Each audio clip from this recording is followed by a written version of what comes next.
안녕하세요. 2024년 6월 22일 목요일입니다. 오늘 함께 묵상하실 말씀은 사도행전 22장 30절부터 23장 11절까지의 말씀이고요. 제목은 범사의 양심을 따라 하나님을 섬겼다입니다.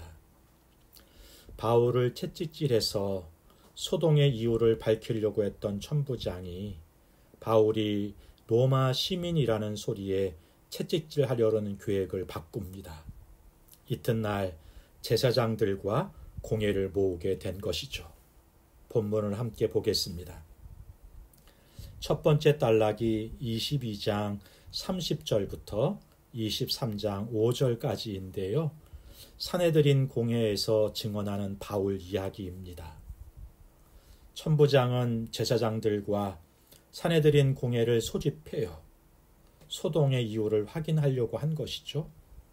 사실 총독도 아니고요. 천부장이 산헤드린 공회를 소집한다는 것이 말이 안 되죠. 그렇지만 지금 이스라엘은, 유대는 로마의 지배 가운데 있다는 상황을 이해할 필요가 있을 듯합니다. 바울은 제사장들과 공회의 의원들 앞에 서게 되는 거예요. 당시 유대인들 중에 정치적으로, 종교적으로 절대적인 권력을 가진 사람들 앞에 바울이 서 있는 것입니다. 그러나 바울은 주눅들지 않아요. 왜냐하면 바울 자신도 고백했지만 바울은 지금까지 하나님 앞에서 선한 양심을 가지고 살아왔기 때문입니다. 선교 사역을 하면서 무슨 대가를 바라지 않았고요. 자신을 따르는 사람들은 많았지만 그 사람들을 이용해서 높은 위치에 올라서려 하지도 않았습니다. 그저 복음의 통로로 하나님의 손과 발이 되고 하나님의 스피커로 역할을 했을 뿐인 거예요. 그래서 당당하고 담대할 수 있었던 것입니다. 이전에 에베소에서도요, 소동이 일어날 때 바울 일행들에게 어떤 죄도 찾지 못했다, 이렇게 말씀하시잖아요. 소동은 일어났는데요, 왜 소동이 일어났는지, 그 죄를 바울에게 찾으려고 했지만 바울과 그의 일행들 속에서 어떤 죄도 빌미도 찾지 못했다고 성경은 말해요. 오늘도 악한 자들은요, 성도의 삶 속에서, 공동체 리더들 속에서 틈을 노리고 허물을 찾으려고 합니다. 복음의 능력을 해할 수 없으므로, 그 복음을 전하는 자들의 삶을 해함으로 복음을 흠집내려고 하는 거예요. 그런 의미에서 오늘 우리들의 삶을 살펴볼 필요가 있겠습니다. 완벽할 수는 없지만 우리도 하나님 앞에서 살아가듯이 오늘 하루도 선한 양심을 따라 살아가는 그런 하루가 되기를 바랍니다. 두 번째 단락이 6절부터 9절까지인데요. 바울은 자신이 부활 때문에 잡혀왔다고 주장합니다. 바울이 재판에 참여한 이들을 바라보는데 크게 두 그룹으로 나눠져 있는 것을 보게 됩니다. 부활을 믿는 바리새인들과 부활을 믿지 않는 사두개인들이에요. 바울은 자신이 바리새인으로 죽은 자가 부활했다는 소망 때문에 잡혀왔다고 말합니다. 바울이 부활에 대해서 말한 것은 바리새인들의 지지를 얻기 위해서였지만 그보다 더 부활 그 자체가 중요하기 때문에 부활에 대해서 이야기한 것입니다. 바울은 이후 진행되는 여러 재판에서도요, 부활에 대해서 거듭 주장해요. 부활하신 예수님을 만나서 거듭났고 사명을 받았잖아요. 바리새인들도 부활의 소망을 가지고 살았습니다. 바울은 이들에게 그 부활의 소망이 예수님을 통해 이루어졌다고 선포하고 있는 거예요.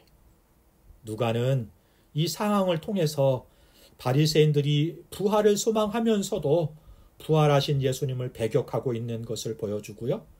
부활 신앙이 없이 현세적인 삶을 살아가는 사두개인들의 어리석음을 고발하고 있는 것입니다.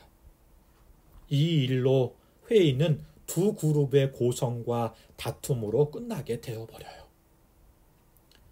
오늘 교회에서도 이런 그룹들이 있습니다. 교회는 출석하는데 부활신앙이 없어요. 현세적 복을 바랄 뿐 내세에 대한 소망이 없어요.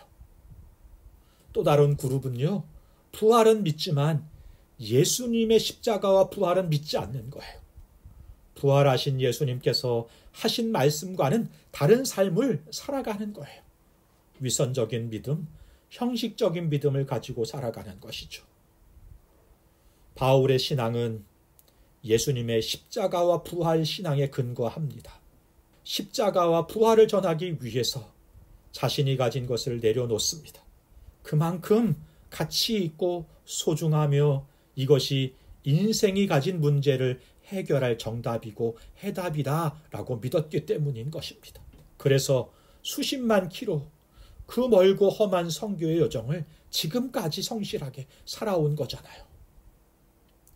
우리도 오늘을 살아가는 힘이, 동기가, 목적이 돈이나 명예가 아니라 부활 신앙과 하나님 나라가 될 수 있기를 바랍니다.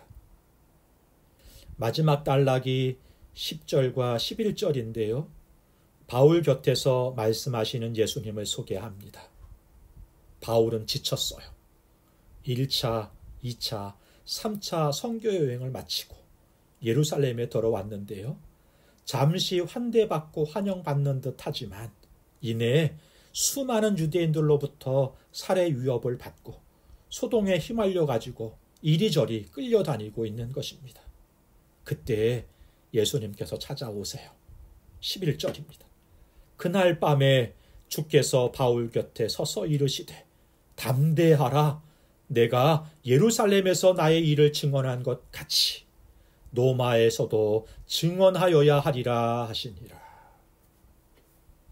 에베소에서 바울은요, 노마도 보아야 하리라 자신의 비전을 드러낸 적이 있습니다. 그런데 이 밤에 예수님께서 찾아오셔서 말씀해 주시는 거예요. 그래, 노마도 보게 될 거야. 가서 전하게 될 거야. 다른 어떤 말보다 큰 위로가 되고 힘이 되었을 것입니다. 바울에겐요, 지금 옥에서 풀려난 것이 문제가 아니었어요. 풀려난다고 바울이 신날까요?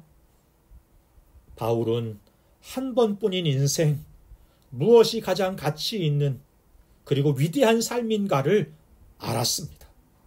밭에 감추인 부활을 보았기 때문인 거죠. 하나님은 우리 안에서 행하시는 분이십니다. 자신의 기쁘신 뜻을 위하여 우리 가운데 소원을 두고 행하시는 분이시잖아요. 바울은 이 일에 부름받았고 하나님과 함께 이 크고 위대한 일을 해가고 있는 것입니다. 바라기는 오늘 우리도 주님과 함께 위대한 일을 이루는 하루를 살아갈 수 있었으면 좋겠네요. 기도하겠습니다. 좋으신 하나님 아버지, 부활신앙을 가지고 오늘에 충실하면서도 하나님 나라를 살아가듯이 신실하게 살아가므로 세상 앞에서 담대하게 하여 주옵소서. 억울하고 부당한 일이 있어도 세상 살아가는 것이 힘겨워도 주님과 함께 위대한 역사를 이루는 삶 살아가게 하여 주옵소서. 예수님의 이름으로 기도하옵나이다. 아멘. 감사합니다.